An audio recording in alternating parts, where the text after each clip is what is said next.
Voici l'audio du commentaire concernant 2 Corinthiens, chapitre 4, les versets 1 à 6.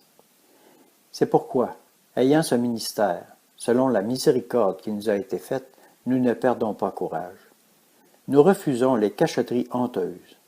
Nous ne nous conduisons pas avec fourberie et nous n'altérons pas la parole de Dieu. Mais en manifestant la vérité, nous nous recommandons à toute conscience humaine devant Dieu.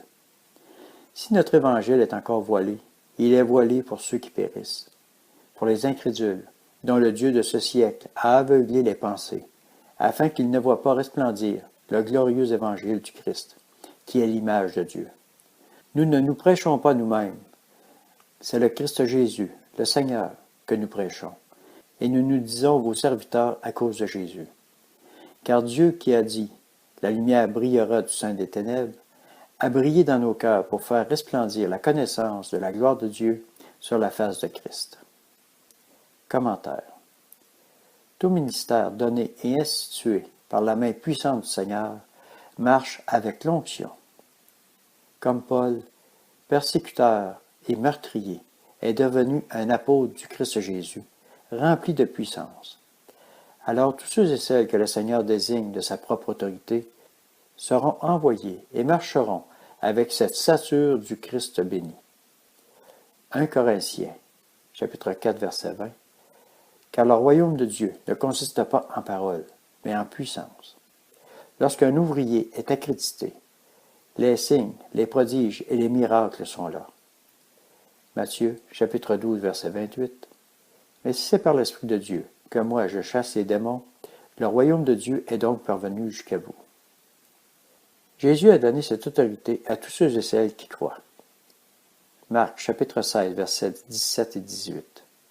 Celui qui croira et qui sera baptisé sera sauvé, mais celui qui ne croira pas sera condamné. Voici les signes qui accompagneront ceux qui auront cru. En mon nom, ils chasseront les démons. Ils parleront de nouvelles langues. Ils saisiront des serpents. S'ils boivent quelque breuvage mortel, il ne leur fera point de mal. Ils imposeront les mains aux malades, et ceux-ci seront guéris. Mais que veut dire croire?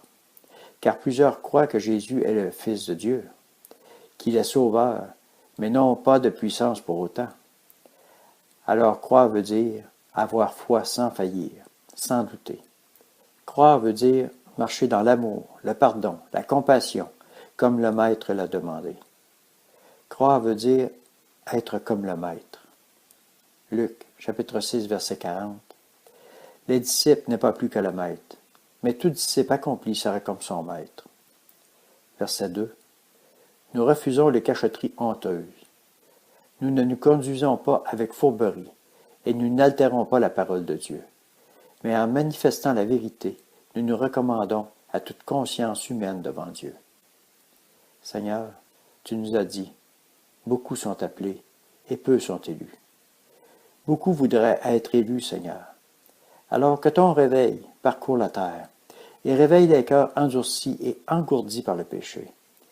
Que ta grâce et ton amour coulent à profusion, pour que des ministères de puissance et de vérité se lèvent pour ta gloire, ô glorieux Seigneur.